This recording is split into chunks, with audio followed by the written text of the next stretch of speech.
Welcome to the D Files. I'm your host, Jorge, and today we are here with Chad Barraford from Thorchain. And for those of you that have never seen the D Files before, this is the official podcast of Beefy, the multi-chain yield optimizer located on 23 different chains, now on base.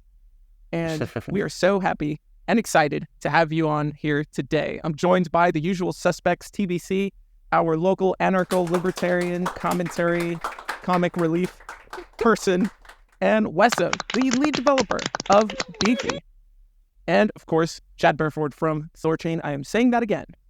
Anyways, by the way, nothing here is financial or legal advice, so you should consult a financial advisor or lawyer if you're looking for that type of information. Anyways, enjoy the show. Welcome, Chad, to the show. How are you doing today? I'm doing good, my friend. Doing good. Excellent. I love to hear that. And the first thing I kind of wanted to dive into, you have been an incredibly busy man lately. There's so much going on with Thorchain lending, stable savers, stream swaps, and so much more. I was hoping you could maybe talk about what Thorchain is, what it does, and update us on some of the new things going on. Sure. Yeah. So for those who don't know, Thorchain's been around for a very long period of time in the DeFi space. It's almost like, 4 years old now at this point. And OG. It is an OG DeFi protocol for sure. And initially what we do is just cross-chain swaps, right? So swapping from layer one native Bitcoin to Ethereum to Atom to Doge, Bitcoin Cash, Binance Smart Chain. We just ended Binance Smart Chain just the other day. So it's a way to move a cross-chain, not as a bridge, because bridges are inherently flawed, but more like a sex that is a dex, right? Is kind of a good way to look at it. What? And so we've been expanding beyond just a sex. Hey, man. Thorchain is better than sex. What we just said. Thorchain's What better type of than family sex. show are we trying to put on here, man? What's the matter with you? Jorge, you're going to have to bleep that, dude. Jesus. Right off the bat. Oh, my God. I guess it's going to be on health Cover your class ears, now. Grandma. Cover your ears, Grandma. Put the rating in the corner. No, so but we've been expanding beyond just trades and swaps, and so we recently just we added savers, which is about 6 months ago, which allows you to get yield on a single asset. So you can put in Bitcoin, Ethereum, and just get yield on that asset. It's really a great product. And then we also just launched what we call streaming swaps. So now the fee that it costs to trade is a lot more effective, more efficient, and cheaper. And so we've become the cheapest place anywhere on the internet and in all places to buy and sell Bitcoin, Ethereum, Atom, Doge, BNB, a bunch of different assets. So it's cheaper to buy Bitcoin and sell it than any other place, including Texas, which is pretty incredible. And then the last thing the most recent thing we just launched was lending. And lending is like a pretty massive concept. Like it's a completely novel idea, a different way of approaching lending entirely. But it allows us, because it's designed so differently, it allows us to do things that nobody else can. And so one of the things we can do, for example, is it's loans that are cross-chain. So it works with Bitcoin, works with Ethereum, works with Atom, works with everything, all the way support. And also it's 0% interest rates, no liquidations whatsoever, and no expiration of these loans. And so it's like we can have attributes like those that nobody else can do, but just because it's structured so differently than everybody else. But very, very, very fascinating things. We're really kind of breaking the mold over here.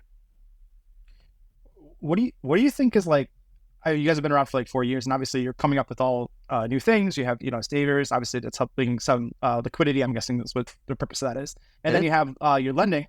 But what do you think is like the biggest challenge right now for you? Like, what are you guys seeing in this market? How are you surviving? Like getting users, getting people to adopt, to utilize the protocol's features? Yeah. Like, what do you think is the biggest challenge? Bear market's bear market, right? There's just less interest in the industry today, right? Which is just a natural thing to happen during a bear market. But because we're launching very like big things, even in the last like couple months, it's really attracted a lot of new streamers and swappers and everything. So liquidity's up right now, a good percentage amount. Trade volume's up, 4 or 5x over the last couple of weeks, which is pretty incredible in a bear market to do. Like even like things like, for example, like we are almost the same quantity of Bitcoin in our network today in the bear market than it was at the top of the bull, right? We have more rune in the network on the bond side today than we had at the top of the bull. Like fundamentally, if you look at the actual like data and the math of this network, we are like actually in a better position during the bear market today than we were in the bull market, a year ago. And that's largely because we've made so many significant advancements of like how this network works and what the value proposition of it. And so it's attracting like even like unique swappers is up, right, for us, even more so than most DEXs. Like we are absolutely killing it.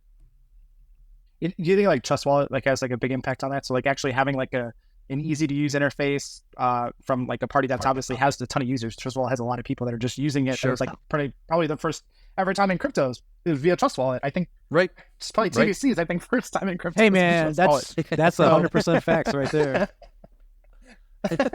No, you're absolutely right. Like I think the work we've been doing as a team and within the community as a whole around getting more adoption within like wallets and stuff has been like those things are a very long tail process. It's not something you just do over a weekend or a weekend. Right.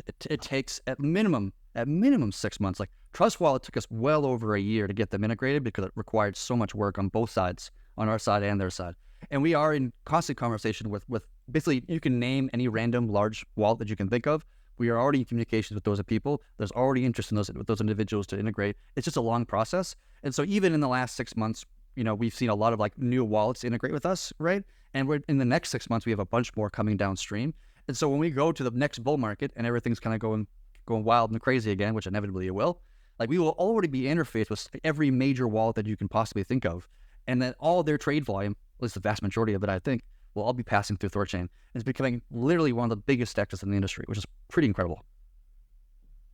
Yeah, it's like that business side that it sort of gets lost, right? Nobody really kind of talks about it, but No. there is that balance, right? Because you can have the best technology, and you can have like the most advanced product features, but if nobody knows about you and you don't have it easy to use and you can't really get your product in front of users, then you just kind of could disappear. So you have to have that balance of obviously all the tech advancement and trying to push things forward and do things that nobody else is doing, but you also have to be able to then showcase that to users, make it easy to use. And then make sure that you have the partnerships that are there and available to help deliver those users for first trial and stuff like that, and to keep them coming back. Yeah, I think that's part of the goal of the project as a whole is to not become a household name.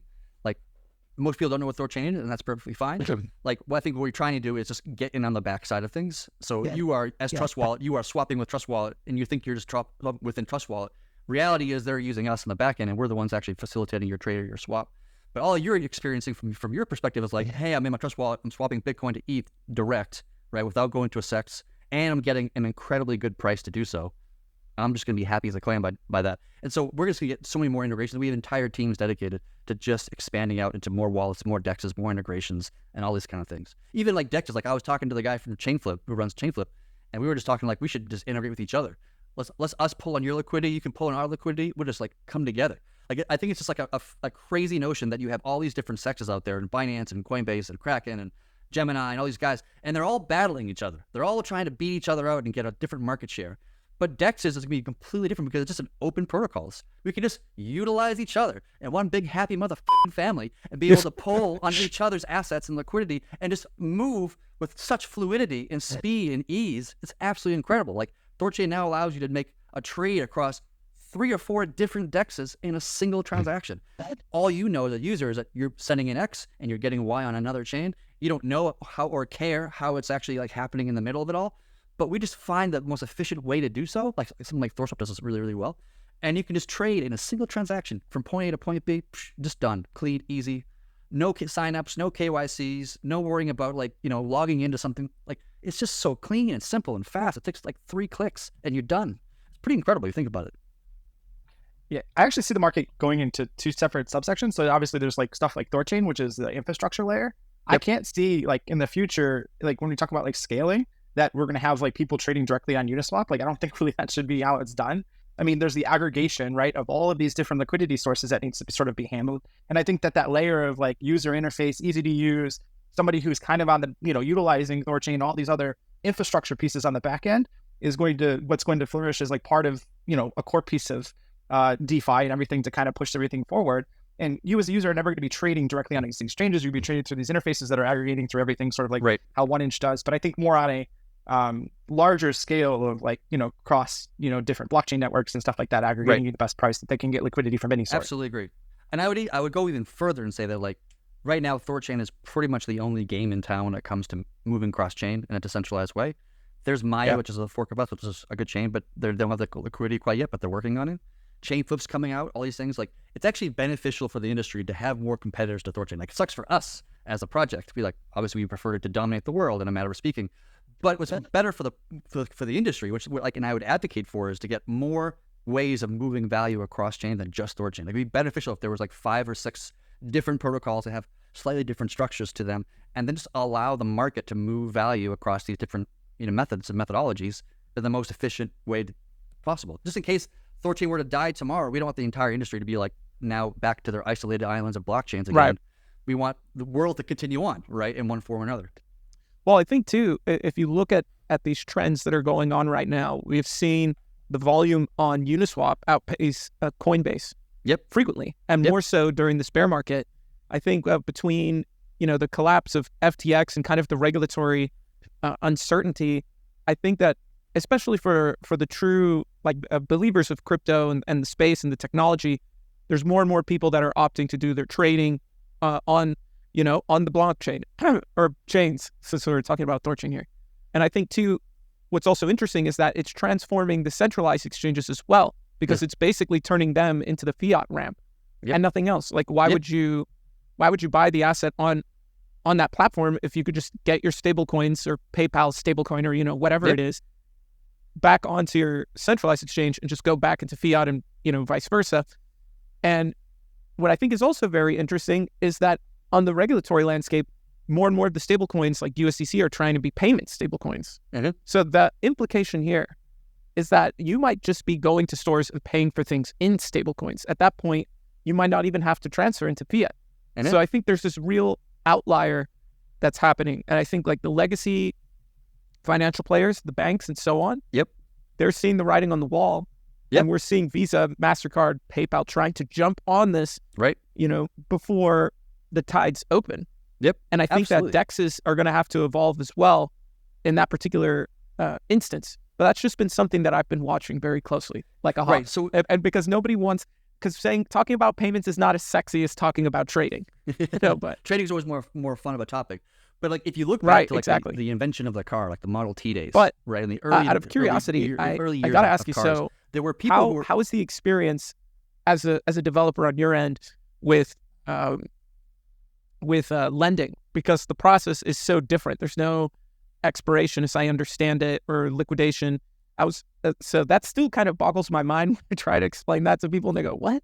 Could you break that down a little bit? Can you explain how on the back end it works? Because I haven't read on it yet. Sure. And I'm just So kind of a requirement of this is that you have to forget what you know, right? It's like when Elon first talked about electric cars, people were like, "This couldn't run. It doesn't have pistons. How does the car even go?" It's well, no, we don't use pistons here. We have this whole other thing. So it's you have to deprogram yourself first and just not carry your current knowledge forward in order for this to work in your brain. Otherwise, things will get mixed and you'll just get confused and nothing will work in your brain. All right, so this is pretty good for me then, because I have no clue how anything works. Nothing to start You're with. always he's always starting This fresh. I'm going to be ahead of the game here.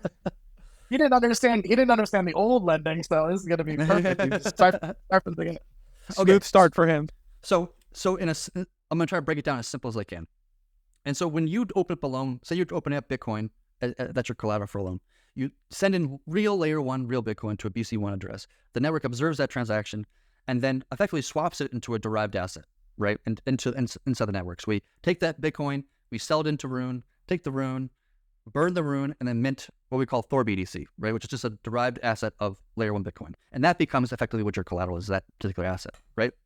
So once we've done that, we say we take it in $30,000 worth of Bitcoin, right? And let's just say that it's a 50% LTV or 2% CR. Those two things are the same. And so we send back $15,000 worth of, let's just call it USDC, right?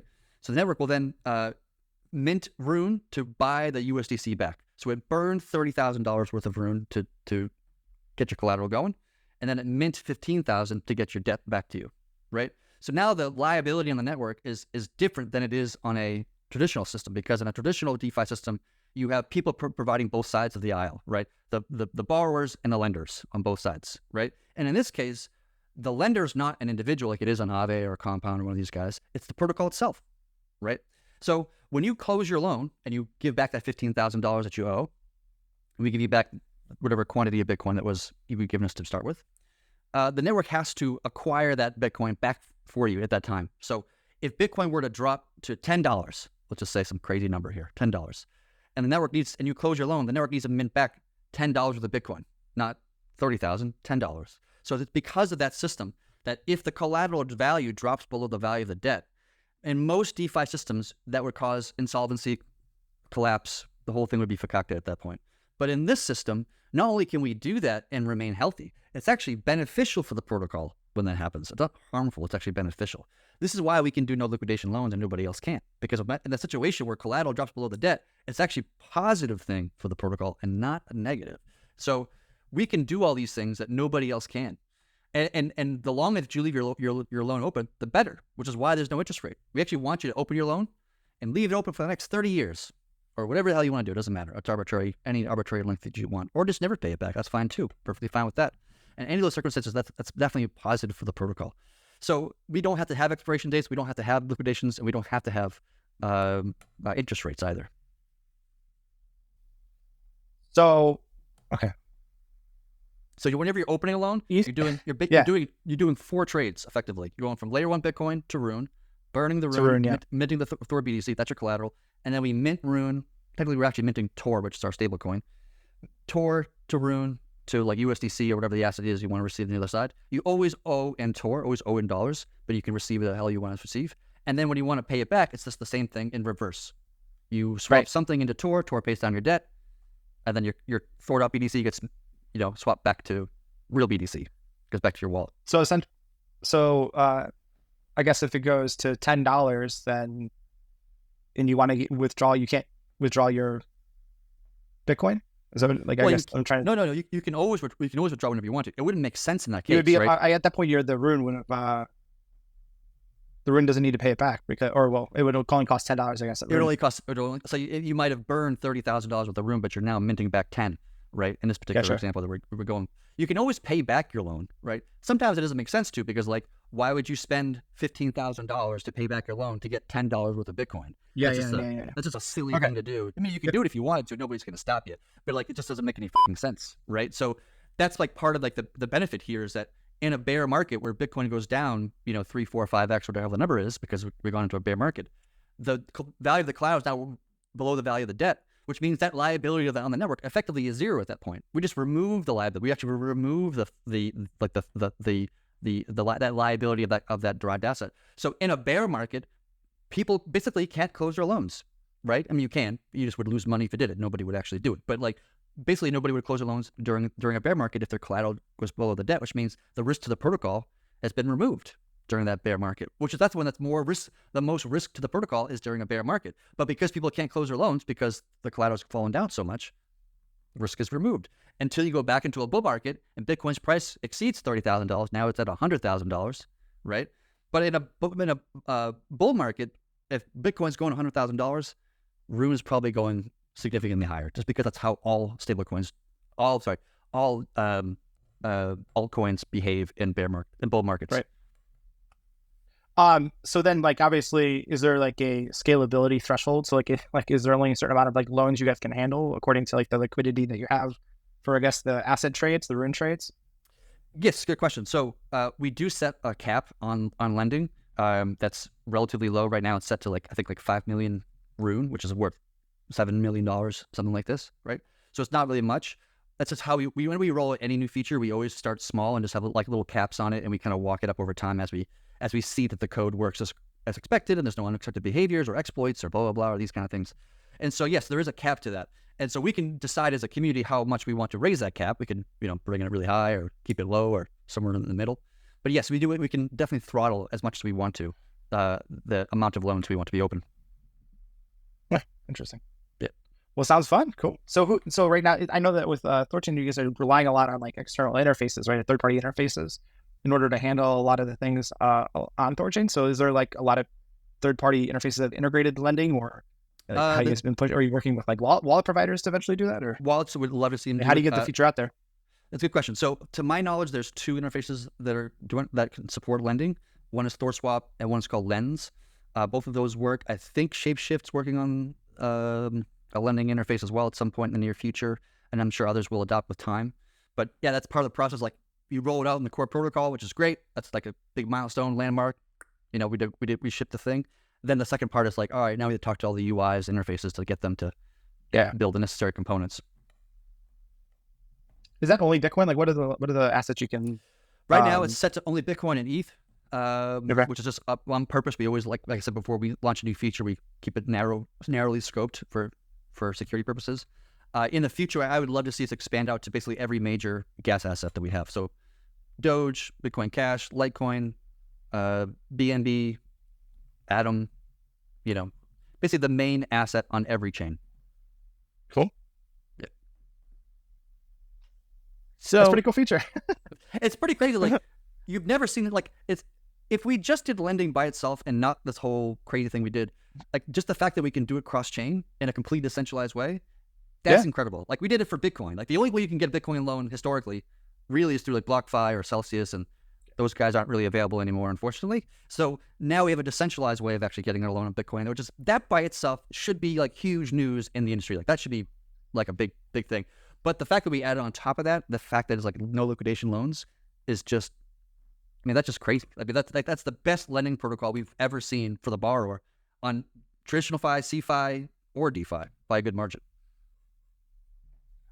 Yeah, it's great because like in DeFi, are you doing it on like wrap Bitcoin or whatever like asset is being like held by some sort of custodian. So It's not true like just native Bitcoin. I don't think there's anybody else sort of doing that out there, but definitely helps capital efficiency. Yeah, absolutely. I think the only people who are doing Bitcoin loans that I can think of right now would be like Rootstock or something like that. But that's still like a wrapped asset with through a trusted federation. Or you could do like WBTC on like Compound Aave, but that's like again taking on the additional risk. There's a custodian still. Yeah. But for us, it's different. Like we're only interacting with the layer one assets. We don't do wrap per se. So it's just like it's a completely different structure. I think that the amazing part of all this too is that you don't have to interact with any wrapped assets. You've removed that layer of risk by being able to do that. And you've done it you and your team and everyone involved in the community have done an incredible job of doing that. I think it's just where we're at right now. It's just the general market is so focused on basically the macro and also the regulatory landscape. Half of the developers that I've interacted with recently, some of them are talking about leaving the United States. Yeah, and that sucks to hear. So I was curious on your end, as far as regulations are concerned, how are you guys in Thorchain kind of wrapping everything together, especially considering all these things going on? I mean, Gary Gensler is, as we speak, at the White House answering questions from the Senate, and will probably just say everything is a security and, move on. But I bet he would. I mean, I'm sure he will. He's going to somehow say, I haven't lost anything. Like, the motto. But I don't feel bad for him. He's got a tough job for sure, but no, and I mean he does. I just think it's odd that they're still using this argument that you can use the same rules to regulate a completely different technology and industry. Right, but that's what makes me tough on upset. him because like he doesn't have the tools to regulate anything. Like especially in the crypto industry, I mean, like he's operating on an old definition of laws that were like written in 1924, right? Which is really kind of gearing him up to lose in a sense, right? Because you're making him fight this weird old battle that doesn't even make any sense anymore. So I think I kind of, at some level, I feel bad for him because he doesn't really have the tools to do what he's supposed to be doing, and he gets yelled at not just by us as the crypto community, but the Senate and the House also yell at him all the time and call him terrible things, and oftentimes rightfully so. Like I think part of the whole thing is that they're really not like they don't care to listen to our side of anything, right? Or care to even try to understand. It's more of like this is the rule of law, and we're going to try to fit it into this old system instead of trying to say, hey, like, how do we encourage people to want to develop here in the United States, and how do we encourage the industry to create like more security for the users within the industry, and like how do we translate some of those maybe traditional laws into what is currently evolving within the industry. But they're not really interested in any of that. It seems like right now it's a lot of just trying to punish everybody, and I think it's more than just Gary Gensler hates crypto. I think there's a lot of like political background that's sort of going into next year's election and stuff like that. That's also probably playing a large role into everything. But yeah, I mean, I don't know. Oftentimes what the SEC does, in my non-professional opinion, is that they will sue somebody for something, and in the interest of protecting the user, right, protecting the the investor, right. They'll sue somebody for something, and then win a bunch of money, and then give it to themselves. You know what I mean? Like somebody like FTX happens, people lost billions, people lost fuck tons of money, And then the SEC might, try to charge, SBF with something or FTX with something or Alameda with something. And they might win a bunch of money in that suit, in that process. And then what they do with that money, they don't give it back to the investor, the one that got f***ed. They'll just keep it for them fucking selves. That's how it works. I can't really understand this idea that like the SEC is like here to protect you when they just sue people, take money, and then they themselves profit from it. What was the FTX lawyer bills were like $1 billion or something like that? No, like it's like he got, I think the liquidator, or I forget the guy's name. I'll post it in front of the screen so all of you can see, but I believe his hourly rate was over $1,000 an hour. So, I mean, the incentives are backwards because if you're paid by the hour, you want to work as long as you can. Yeah, that's who made, that was who made out in all of this. Everybody got hurt except for the lawyers who made like a killing on everything. Yeah, well, I think it's crazy. What I will say though, as and maybe it's the eternal optimist in me, but transitioning, speaking about Gary Gensler and how things are going for him, and he's been using a lot of regulation by enforcement, but one of the positive things that has happened is that it seems case after case after case that the judges are just turning on him. Obviously, there's the XRP case. However, the most recent case, which I read from beginning to end, I highly recommend anyone watching this video. I might link it in the description, but the loss against Grayscale. And just for the sake of simplicity, so that way we're not talking legal jargon for hours, even though I would love to do that, but I'm also not a lawyer, so anybody watching, nothing here is legal or financial advice. What type of show is reminder. this, man? You just recommended that the 6 people in the audience go read case law. What? Not even like murder case law. It's like financial case law. Oh, yeah. Hope that link is in the chat. Yeah, I'm going to click on that and spend 17 hours reading legal briefs. There's like one guy at Beefy I know that's going to read that. Jesus. Okay, but anyhow, for the sake of simplicity, who is the audience for this show anymore?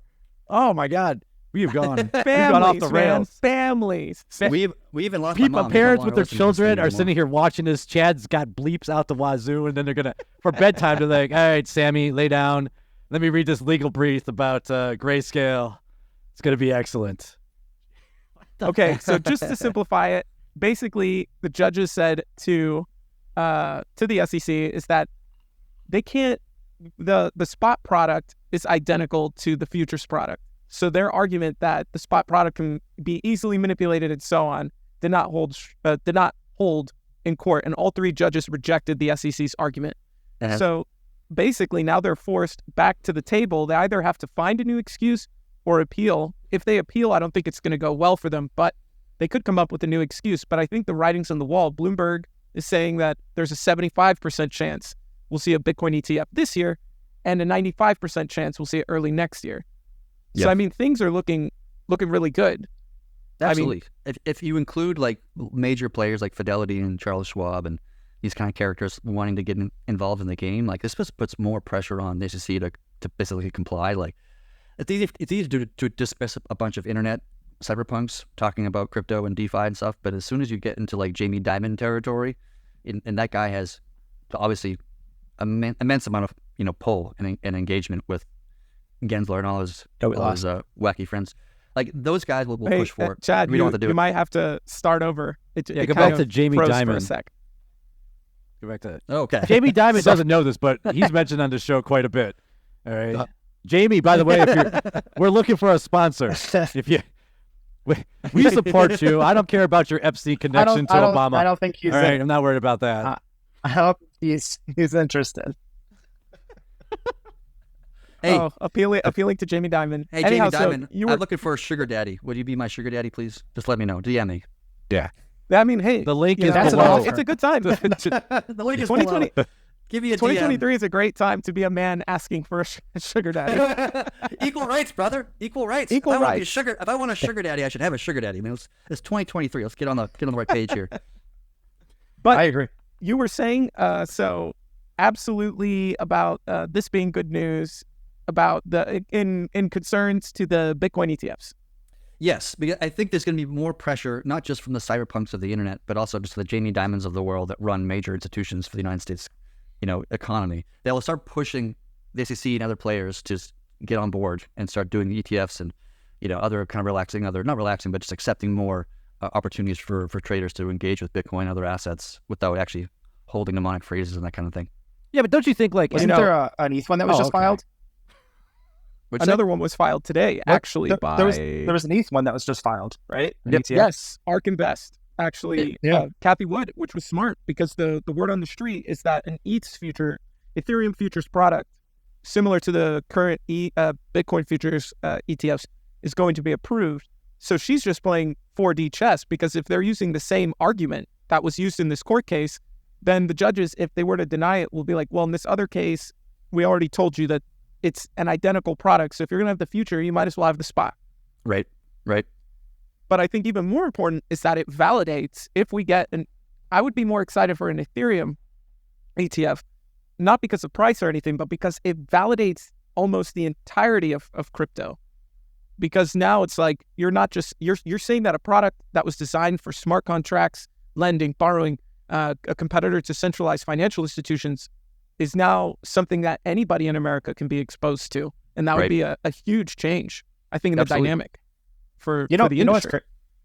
We talk and everybody, like, what's in the news and what people know is like tokens and finance and decentralized finance. And all we talk about is like this monetary side of blockchain. But I feel like what gets lost is the unlimited possibilities of everything else that the blockchain industry can change that like hasn't really been worked on or been able to have been executed yet. Like, I mean, talk about like the healthcare industry, the supply chain industry.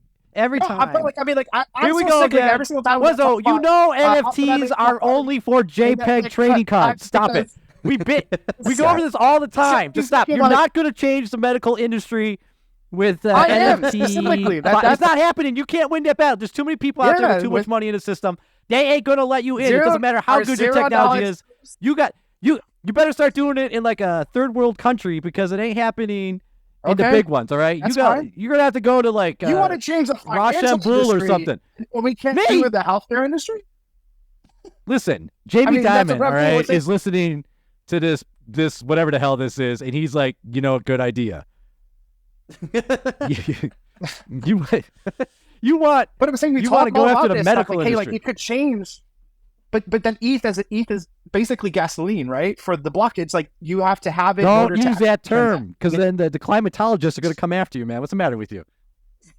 But then if we start running all of this infrastructure, even if it's on, we're starting to build, obviously, like, optimism and ZK forks and everything like that are becoming more efficient, especially as they're gaining usage and it's becoming quicker transaction times.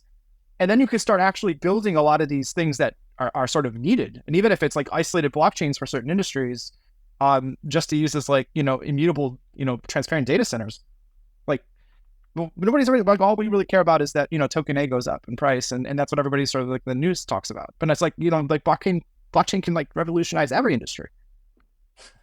Well, yeah, that's what you guys talk about when you go to your little dev conventions and you get together and you all circle jerk around the idea of making the world a better place. When the only people, listen, there's people like you, all right, you and Chad. Just calm down. Shut up. There's people like you and Chad who are like, we're going to make the world a better place. We just shut up for a second. And then there's every degen out there that's buying banana gun and trying to figure out why they're getting wrecked, right? And then there's people like Jorge who somehow still subscribe to Bloomberg, all right, in the system. We got some serious issues before we start utilizing blockchain technology to let everybody know that I have the diabetes, all right? We got a ways to go. I have no idea what banana gun is, but I saw that they supposedly had 2 audits, and then somebody put the code in ChatGPT and then it found the flaw in their contract. Jesus. I just AI is moving incredibly fast. Wow. DeFi. This is what I'm talking about. People just jump into whatever. I think people, everything's a scam, all right? If the product hasn't been around 3 years. Doesn't already have like code analyzers on like any of the verified contracts where just like ChatGPT automatically says what the flaw is in the contract or whatever. So as you submit and verify a contract, it like does a scan. By the way, if someone's going to build that, do it. What are you doing? Oh, hey, excuse me. Chad was trying to say something. What's going on? No, I was going to say, I think at some level, Wes is kind of right in the sense that this industry is kind of just chock full of like speculators and degens trying to like make, become millionaires overnight and this kind of thing. But to be fair, like that's always what happens whenever you have a transformation into technology. When we're talking about railroads, we're talking about telegraph, or we're talking about internet, all these things are this like large injection of capital, and the company's trying to build 1,000 different ideas or whatever the hell that number is, and you have this large injection of capital, which causes a large injection of scammers. It's just like a natural course of like advancements, major advancements in technology. Right. But what happens eventually is once you get past the initial kind of like craziness and frothiness and bubbleness of a new technology, and people start to figure out where is the actual real legitimate use cases of the technology, how do I actually use it in a way that actually is practical and improve society in one form or another, then things kind of get more consolidated. It's less about, going to the moon overnight and more about just like providing a really valuable service for the industry. But that just takes like at least starting a decade, if not 2 decades, to find that place. I mean, there's all these like sub-industries. I kind they'll of be built within the crypto industry. Like the healthcare blockchain industry will be its own specific thing, which will have its own speculative eventually. market. The issue though is we have to get there before regulation destroys all of us, which is always the biggest concern. Maybe just it's the U.S. mindset, right? You have to have a global look at it. Just because there's not a just a challenge global, here, it doesn't mean that regulation anywhere is always the worst thing that could happen. Yeah. Okay. End the conversation. Well, I do want to bring back that eternal optimism, because speaking on that, I also failed to mention that there was a court case that was against Uniswap. And actually what was very interesting about this case is that it was class action. So effectively what they were arguing is that they had a right to damages because Uniswap, effectively sometimes has tokens that are, scams that are on there. They cite here Ethereum Max, Bezoji, whatever that is, Alpha Wolf Finance. And so what's interesting is that the judge basically, I know, basically Jorge had a bag, you know that, man. No. I don't. I got a bag. I am a degenerate. Alpha Wolf, man. But I did not. I haven't heard Alpha of Wolf, this. if you're out there, man, they're looking for sponsors. Jorge's on the class action. No, but It was a big Alpha Wolfie. But what's interesting here, and the Alpha Wolfie went down. Look, so what's interesting is that the judge basically said that there's no identifiable defendant. Basically saying that Uniswap is simply a tool for trading, and people can opt to put tokens on Uniswap. It's not their fault that these things are listed on there. I like that we're applauding the court system for some common sense. Yes, congratulations. It contradicts like other courts that have ruled in the opposite direction, though. So what it's showing, and here's the big deal about this guy, judge. This judge is named Polk. Forgive me if you're watching this, Polk Fala. But he's definitely watching. This judge, he's watching. He's a fan. Comment below and let us know if Jorge pronounced your name correctly. Or someone else. But I'd like someone to find us hashtag Twitter that guy, man. Let him know we're talking about him. This is the same judge. No, it's X. This is it's X now. Hold on, guys. This is the same judge that is the tape. overseeing the SEC versus Coinbase. And in this case, the judge referred to Ethereum as a commodity, effectively saying this is a commodity, not a security. That is good. I'd say that's a pretty big deal. That should be something we're relatively happy about. We got judges calling Ethereum a commodity. As long as there's consistency, but there's got to be consistency amongst the other courts to say, hey, we're going to use this as precedent, because other courts have said the opposite, that we can go after the DAOs or whoever the contract employers are. Right now that's an ongoing case with the CFTC.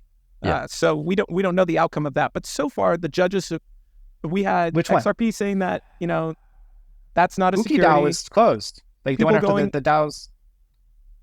And judges going against the SEC on the whole ETF thing. Now we have a judge who is overseeing an SEC case right now calling Ethereum a commodity. And what else is similar to Ethereum? I mean, there's a whole list of cryptocurrencies that are very similar to Ethereum. So I think that's a huge deal, because right now in that case, they're arguing that Coinbase is listing a whole bunch of securities. They listed Cardano, Solana, Avalanche, Polygon, I think, is in that same suit. So it's a huge deal, because now he's going to be like, well, that's the same as that. So I mean, I don't know. I'm pretty ecstatic. I'm pretty similar, happy about but not the same. I don't think you can call them the same. Fair enough. Not the same, but similar. Yeah, I'd say this is actually how we actually resolve problems. Like, we actually get adoption of crypto in general is through these litigation processes. Like, part of the problem is that nobody knows. It's the worst thing that could happen. No, it's the best thing. It's the best thing. No, I disagree. We shouldn't be asking these people for their definitions and their legal framework. Like, the whole purpose of crypto is to get away from these imbeciles. It is. If but you you're stick not around long enough, WESO's going to develop blockchain technology that fixes the court system. All right. And once that happens, we're good to go. Get on it, WESO. Get on it.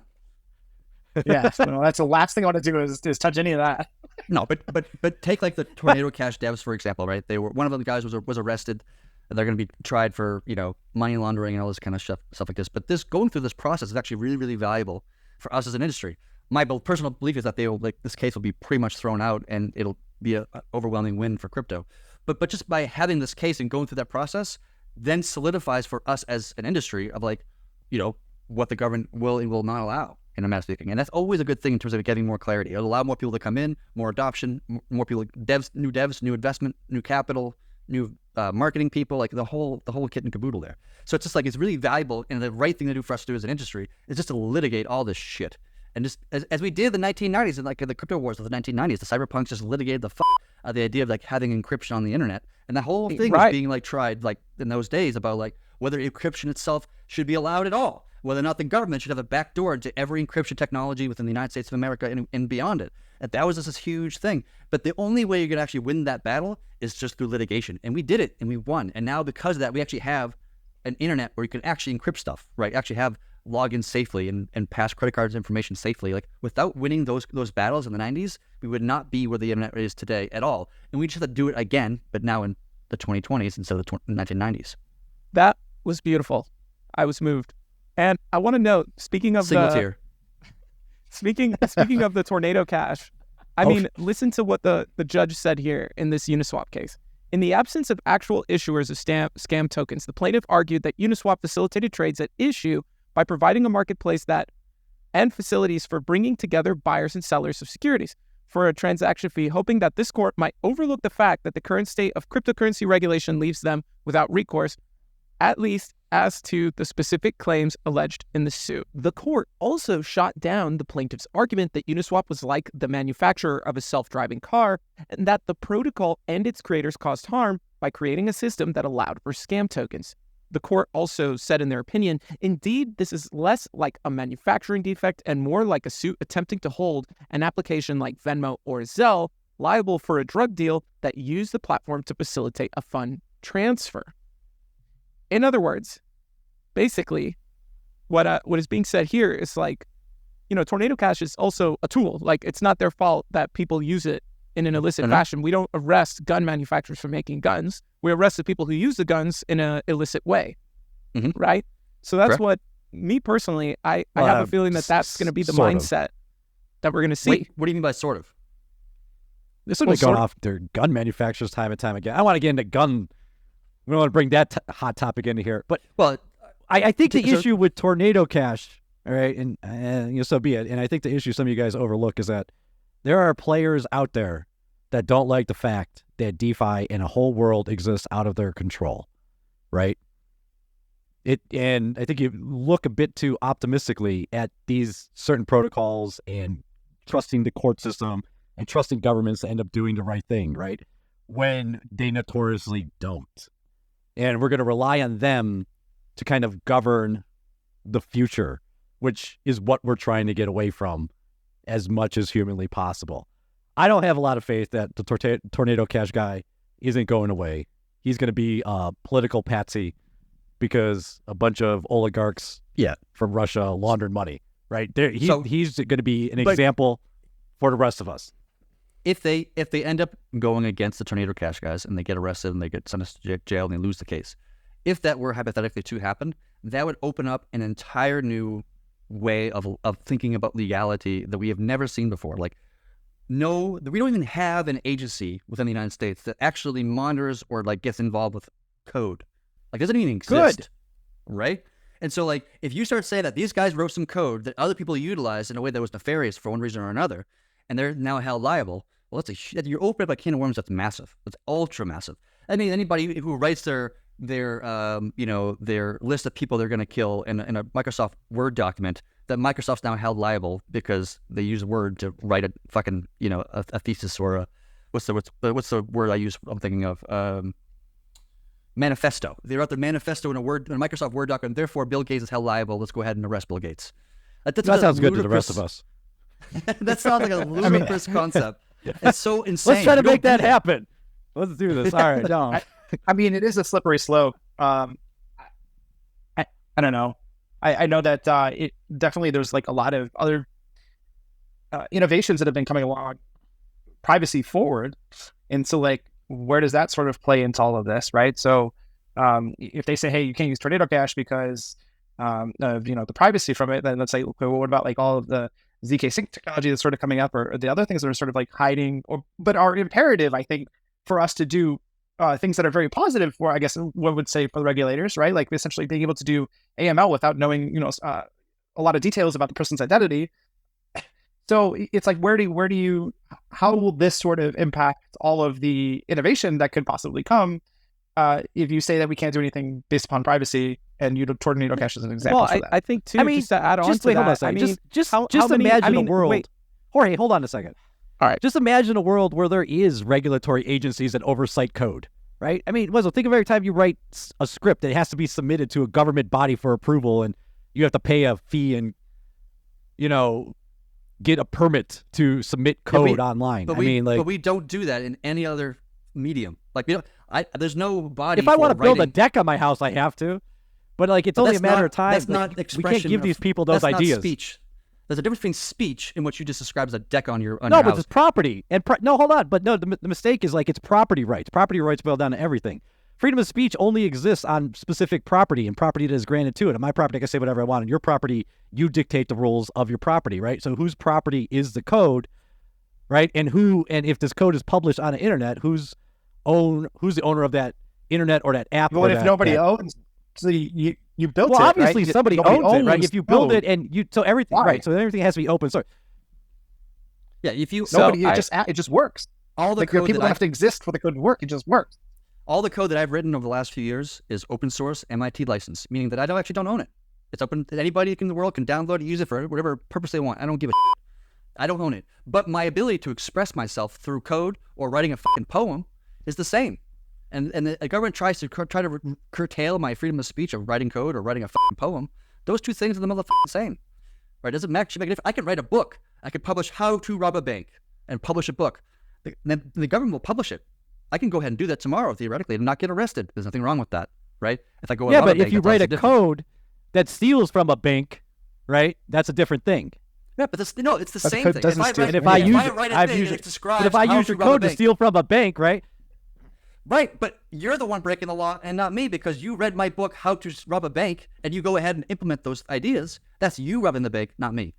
Me expressing my freedom of speech, especially like how I see about robbing banks or writing code or whatever that is, or writing fucking poems, it's all the fucking same. I had the right to express myself however I see fit within the context of code or like writing books or novels or fucking ChatGPT shit. I don't care. It doesn't matter. Jokes, insults, fucking dad jokes. Who knows? It doesn't make a difference. I also think that's a powerful point that you're bringing there, because in the U.S. code has been enshrined in the Supreme Court as free speech. And so it would be incredibly unprecedented for them to undo a precedent that was set actually from the cryptography cases that you were referencing earlier. I think that for me, the important thing is that we have this privileged world that we're living in at the moment where we can use stuff like Bitcoin and crypto. We can go places, we can make payments with it. We can do so much, and we become more free and autonomous, because of it. For me, the reason these court cases are so important, I know I'm a geek and a nerd, but it's because... make sure you guys go read that case law about I genuinely freedom of hope, speech and code to your kids tonight. Can you make sure to link that in the notes section again? I genuinely hope that more people can live their lives and be more free, and I think crypto's a massive part of that. I think that in the future, that's the world I want to see, where you don't need a bank, you can put everything in your wallet, you can be private, you could be on the chain and be public if you want to, you can put everything in your hot wallet, and that's your business. And I find it absurd that there are some politicians out there that would argue against something as simple as self-custody. Like, do you care if I put money under my mattress? No. Yes, some people live in the U.S. and don't even have bank accounts. They do. All right, come on, man. They want to know. They want it all, man. They want all the information. Jorge, did you get your eyeball scanned yet? No, thank God. Not doing that world. We're not going down that world going rabbit hole again. Jesus, Sam Altman. Is it still around? I don't know. We kind of gave up like our fight for privacy when social media started to happen, because everybody was just sort of giving information for free to anybody. Even like Google was able to like track all of your information for I think a long time. That like if it's free, you are the product. I would argue that we lost our privacy with the internet itself. I don't know if you know it, but CERN was the one that actually invented the World Wide Web. Like that was actually a product of one of the biggest scientific experimentation. But encryption and privacy was never built into the internet at all. It was like an afterthought. Just slap it on the like a bumper sticker.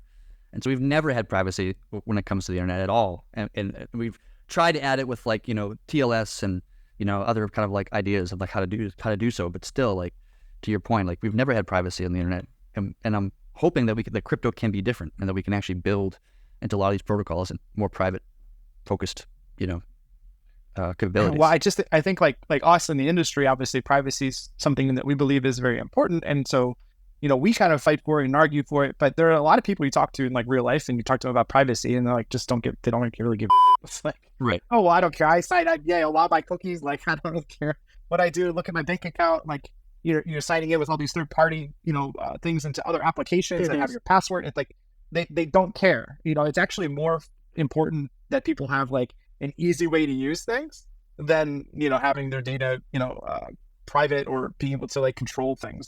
They'd rather just be able to use it easy. And so that has been the trade-off that's been kind of like, I think instilled in people over the last 10, 15 years is this right. like migration of like, hey.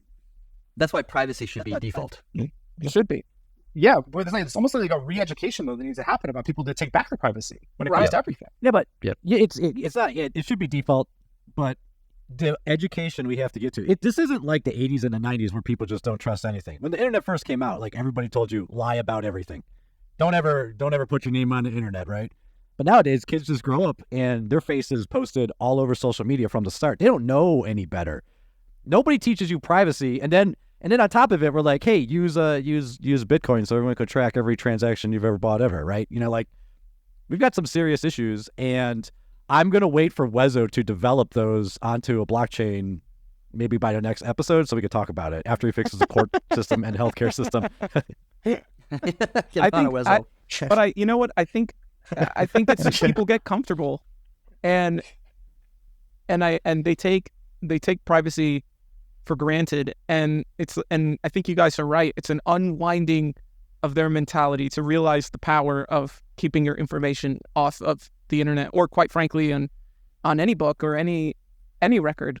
And it is a little disheartening, but I am actually very excited because the fact that privacy is coming back into the conversation, the fact that if I am on a social media site, I see someone going, well, if you got nothing to hide, then why do you care? It's like, yeah, well, you don't want everyone knowing how much money you have in your bank account or what you look like naked, right? There's obviously things that you do want to keep private. Yeah, you tell them Barry Goldwater.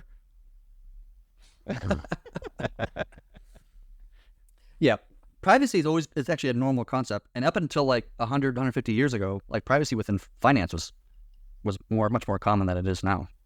Absolutely. And this is my laws thought. Have changed it. I don't know. I'm pretty sure TBC would echo this, but we should undo the Patriot Act. That temporary government program has been around way too damn long. If anybody Who stands for that? Is there anybody in crypto that's like, nah, man, redo that shit? No, but I think it's not a conversation that people have enough. Hey, Jamie Dimon, if you're listening to this and you like the Patriot Act, make sure. We need to undo that. For real. Like, if a government agency really wants my information or whatever, they should have to go to a court and get a warrant. That's how it should be. Well, that's what it is. That's supposed to be. You just get rid of government agencies, Jorge. Take it to the next level already. I thought the Patriot Act was enacted by George W. Bush after 9/11 as a way for the people to be able to request information from the government, not the government request information from the people. Yeah, that's right. Well, it's only because Snowden, revealed the extent of their abuse of those powers and just how far reaching they're digging into our communications. It's just ridiculous that people have the audacity. Do you think we can get Snowden on next episode? Maybe one day. I hear his speaking fee is like $500,000. Well, that's what I heard. Forget it. Jamie Dimon, if you want to sponsor this episode, I'll pull up a Chase preferred card right away. Give us a call. I have to say, like, how funny is it that Jamie Dimon, 1 year would say, if any of my employees hold Bitcoin, you're fired. And then 3 years later, he like launches JP Morgan coin, which was a big waste of fucking time. And now he's finally like, let's get involved with Bitcoin and start, he still doesn't believe in it, but he's such a... Nah, he's been stacking for 3 years. He's stacking. Jamie, he only cares about what makes him money. So, like, at the end of the day, which is why he holds the industry, Bitcoin. the speculation, the volatility, all of that is going to make him even Do you more guys money. think And so WESO that's has a Jamie Dimon poster in his room. He might. Maybe Turn your camera around. Turn your camera around. Look around the room. maybe you could put one on your roof, and then you ever seen I forget what movie it is, but like they have a picture of someone that they want to be on the roof, and they're just like, yeah, should work. what are you talking about? Okay, I'm sorry. I was way off base. Okay. Or maybe you get a quick workout in or something.